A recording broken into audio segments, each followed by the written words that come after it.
আসসালামু আলাইকুম রহমতুল্লাহ। অবহেলিত এবং বঞ্চিত শিক্ষানুরাগী বঞ্চিত শিক্ষকরা, আসসালামু আলাইকুম রহমতুল্লাহ। আপনারা অবহেলিত বঞ্চিত, কিন্তু আপনারা মেধাবী। 1 থেকে 12তম পর্যন্ত যারা নিবন্ধনধারী, তাদের উদ্দেশ্যে আমার কথাগুলো। আপনারা খুব দুর্বিষহ জীবনযাপন করছেন, আপনারা খুব কষ্টের ভিতরে জীবনযাপন করছেন।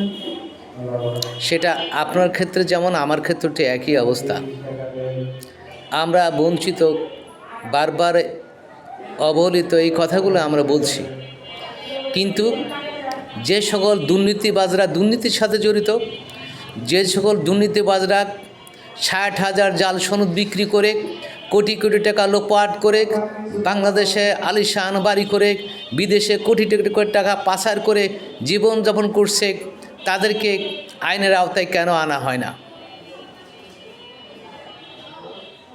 যে সকল উচ্চপদস্থ কর্মকর্তা কর্মচারী, এনটিআরসির চেয়ারম্যান এবং শিক্ষা সচিব যারা রয়েছেন, তাদের উদ্দেশ্যে আমি বলতে চাচ্ছি, আপনারা বারবার একটা জিনিস বলছেন যে 1 থেকে 12তম পর্যন্ত এদের সনদের মেয়াদ নেই।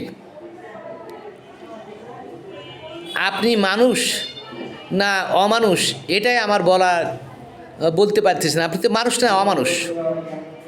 কারণ 6 থেকে 11তম পর্যন্ত যে সনদগুলো রয়েছে, সেই সনদগুলোর মেয়াদ রয়েছে আমরণ, যতক্ষণ পর্যন্ত চাকরি না পায়।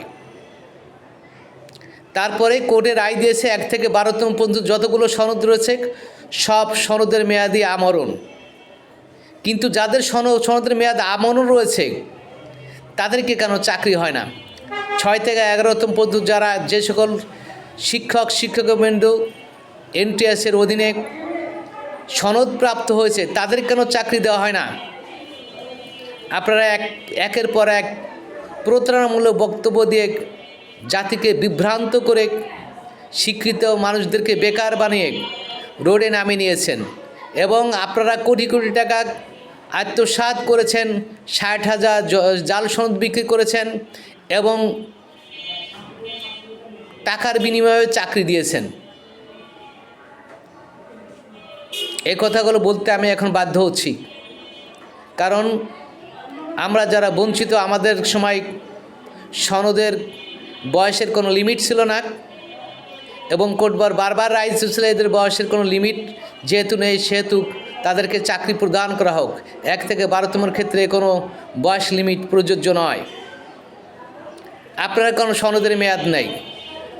এই বাটপারি বক্তব্য, এই প্রতারণামূলক বক্তব্য আপনারা পরিহার করুন এবং 1 থেকে 12তম পর্যন্ত যারা বৈধ সনদধারী রয়েছে, তাদের চাকরির ব্যবস্থা করার জন্য আমি বিনীতভাবে অনুরোধ করছি।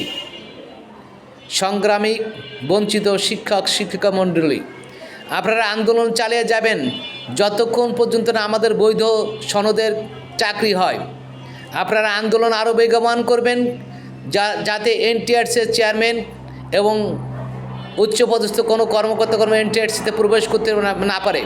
কারণ এরা দুষ্কৃতিকারী, এরা অর্থলোভী, এরা বাংলাদেশের মানুষের জন্য অকল্যাণকর। কারণ এনটিআরসি একটা সরকারি প্রতিষ্ঠান, এই সরকারি প্রতিষ্ঠানই 1 থেকে 12তম পর্যন্ত সবার নিয়োগ পরীক্ষা নিয়েছেন, এদের কাছে টাকা নিয়েছেন।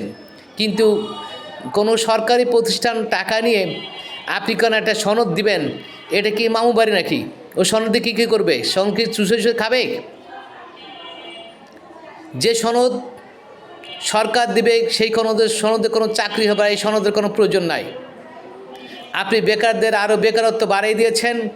এর জন্য আপনাদের জাতির কাছে ক্ষমা চাইতে হবে এবং যারা বৈধ সনদধারী রয়েছে, তাদের সবাইকে বৈধভাবে চাকরি দিতে হবে।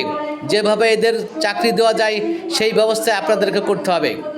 আপনারা সুন্দর থাকুন, ভালো থাকুন, আন্দোলন আর বেগবান করুন।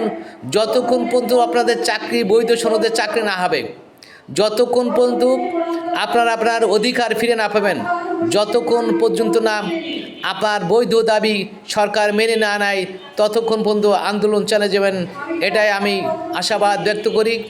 আপনাদের শুভকামনা রইল, আপনাদেরকে অভিনন্দন রইল। আপনারা আপনাদের জীবনের সর্বশেষ বিন্দু দিয়ে আন্দোলন চালিয়ে যান।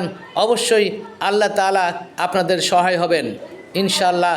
আল্লাহ হাফেজ। বাংলাদেশ জিন্দাবাদ।